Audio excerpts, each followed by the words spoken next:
ನಮಸ್ಕಾರ. ನಾನು doctor K ಪರಮೇಶ್ವರರಾಜು ಅಂತ ವಿದ್ಯಾವಾಡ ವಾಸ್ತು. ಇವತ್ತು ಈ ಸೈಟ್ ತೋರಿಸಿಲ್ಲ. ಈ ಸೈಟ್ ಈ ಜಮೀನಿಗೆ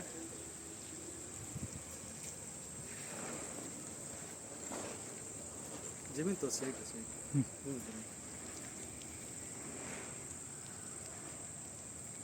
ತೋರಿಸಿ. ಈ ಬೋರಲ್ಲಿ ನೀರು ಬತ್ತೋಗ್ಬಿಟ್ಟಿದೆ. ಆ ನೀರು ಫ್ಯೂಚರಲ್ಲಿ ಬರುತ್ತಾ ಇಲ್ಲ ಅಂತ ನಾನು ತಿಳಿಸ್ಕೊಡ್ಬೇಕಾಗುತ್ತೆ. ನೋಡಿ, ಈಗ ನಾನು ಕೇಳ್ತೀನಿ, ಈ ಬೋರ್ವೆಲ್ ಪಾಯಿಂಟಲ್ಲಿ ನೀರಿದೆಯಾ? ಇಲ್ಲ.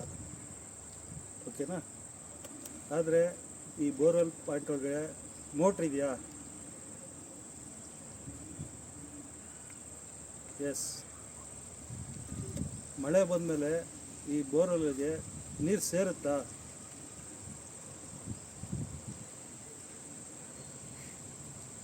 ಅಂದರೆ ಇಲ್ಲೀಗ 50% ಮಾತ್ರ ನೀರು ಸೇರುತ್ತೆ, ಜಾಸ್ತಿ ಸೇರಲ್ಲ ಅಂತ ಹೇಳ್ತಾರೆ. ಅಂದರೆ ನಮ್ಮ ಸ್ಕ್ಯಾನರು 50% ಮಾತ್ರ ಓಪನ್ ಆಗಿದೆ, ಈ 50% ಓಪನ್ ಆಗಿದೆ.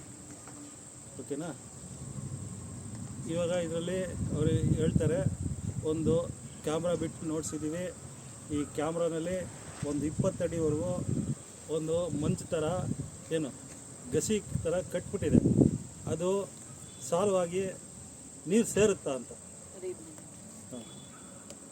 ಈಗ ಆ ಗಸಿ ಥರ ಇರೋದು ಅದನ್ನು ರೀಬೋರಿಂಗ್ ಮಾಡಬೇಕಾ? ಎಸ್. ರೀಬೋರಿಂಗ್ ಮಾಡ್ದೇ ಹಂಗೆ ಇದ್ದರೆ ನೀರು ಬಂದು ಸೇರುತ್ತಾ? ಇಲ್ಲ. ಇದಕ್ಕೆ ರೀಬೋರಿಂಗ್ ಮಾಡಲೇಬೇಕಾ? ಎಸ್. ಏನು ಕ್ವಶನ್ ಇದೆ ಕೇಳಿ ಮೇಡಮ್. ಕ್ವಶನ್ ಏನು ಕೇಳಿ ಮೇಡಮ್.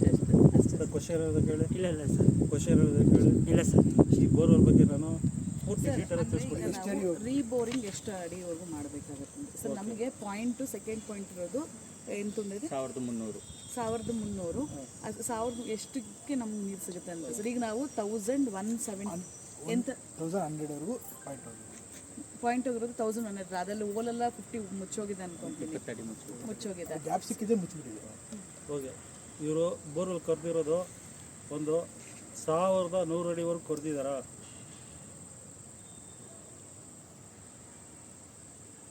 ಎಸ್. ಈಗ ಈ ಬೋರ್ವೆಲ್ನ ಇನ್ನೂ ಸ್ವಲ್ಪ ಆಳಕ್ಕೆ 1300 ಚಿಲ್ಲರೆ ಕೊರೆದ್ರೆ ನೀರು ಚೆಂದ ಸಿಗುತ್ತಾ? ಎಸ್. ಬಂಡೆ ಏನಾದರೂ ಮಧ್ಯದಲ್ಲಿ ಸಿಗುತ್ತಾ? ಇಲ್ಲ. ಬಿಳಿ ಕಲ್ಲು ಏನಾದರೂ ಸಿಗುತ್ತಾ? ಇಲ್ಲ. ಕಪ್ಪು ಥರ ಇರೋ ಕಲ್ಲು ಸಿಗುತ್ತಾ? ಇಲ್ಲ. ಮೊನ್ನೆ ಬರುತ್ತಾ? ಬರೀ ಮೊನ್ನೆ ಸಿಗುತ್ತಾ? ಎಸ್.